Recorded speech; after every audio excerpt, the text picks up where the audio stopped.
that one's for you, Rita, isn't it? Look, you can, in WA we've got 27 community legal centres. I think there's 26. Yeah, I think that. And so not every one of those community law centres specialise in disability services.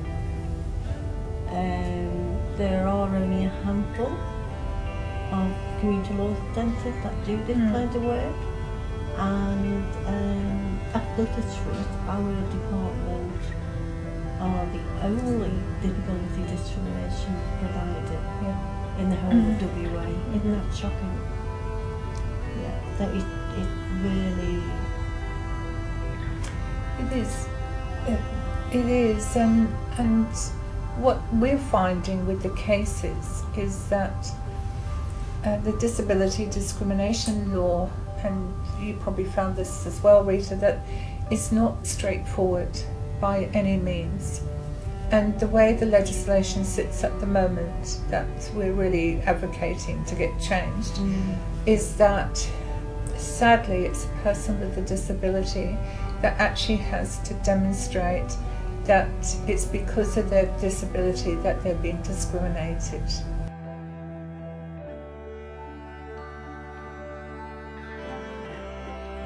One, when you have a person that can't read or write, and they're the ones that may have a mental health condition, that they haven't kept meticulous notes on what's happened in the past.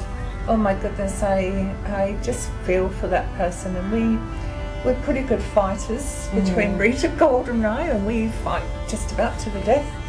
It's not easy. The law is not easy for a person with disability. No, it's not. It's unique, this area of law. That's the only way I can describe it.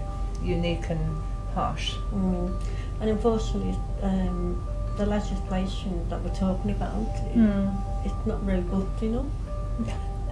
But having said that, you know, under the recommendations of the Disability Royal Commission, they are looking to reform that and make it more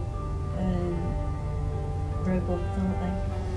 I just feel that we have the Convention on the Rights of Persons with Disability.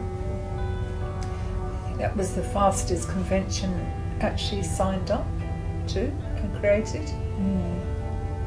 And I just feel it's ignored within our domestic laws in Australia. It's not taken seriously, even though we've been a signatory since 2008. You know, I think, you know, there's a lot of people in Australia with disabilities. But we're just overwhelmed with work, aren't we? Yes. And so few practitioners out there who actually do these kinds of work.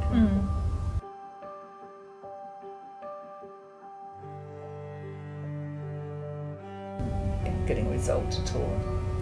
So it's a very interesting, unique area of law, and hopefully one day I would like to see the laws changed.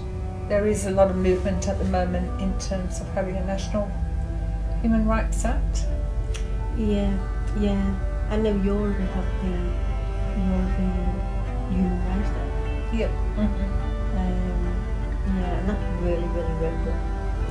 And we do need robust laws in Australia because there is taking any notice of them, and the penalties aren't harsh enough. And sadly, does it get to a point where we name and shame? It's sad, but it doesn't seem to any accountability. And on that, what we've seen lately is that a lot of our clients now want to, go to the media because, the options available now to them are not as hard-hitting enough as they expect. So, when it gets to that point, as much as we don't really subscribe to the idea of going to the media, often our hands are tired. And like I said initially, it's up to the client. At the end of the day, we can tell them what it looks like, going through that option. But at the end of the day, it's their decision to do what they believe is in their best interest. So we have to let them do that.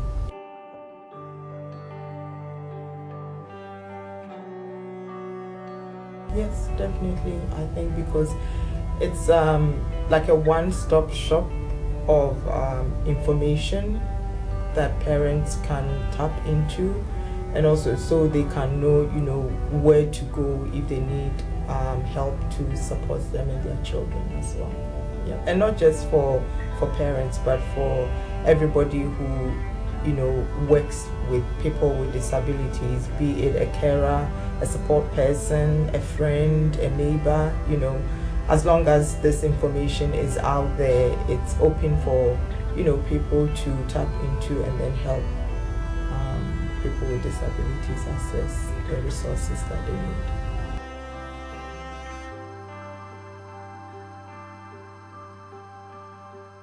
So with education, I think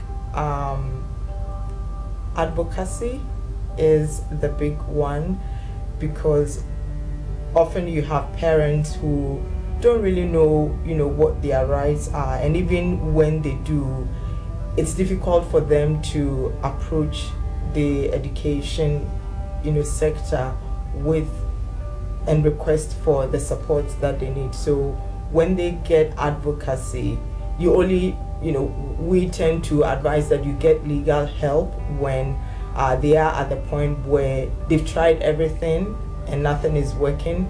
So our recommendation is always to start with advocacy, get advocacy support, to go into the schools, to support you, to speak to the teachers, the principals, the education department.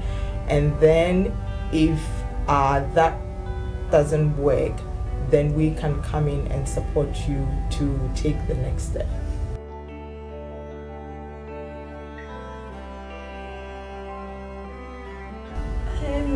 So I'm thinking of a lived experience. So I have a grandson who is autistic, and he's living with me at the moment. And so I'm thinking about the platform like that, is being developed. So I can't just get out there and get in a car and drive. Well, I mean, it would be a miracle, wouldn't it? But I can't just walk out, even with Joel, and go and get public transport to go to, say, a lawyer's office to say, I need support with my grandson's education. And this in actual fact happened to me. And I had to go through that journey with my grandson because I was his main carer, and so it wasn't just a matter of me just going out. I had to arrange support, a support person to drive me to the Department of Education. I had to go and visit different schools to see what they were like and whether they were suitable for my grandson.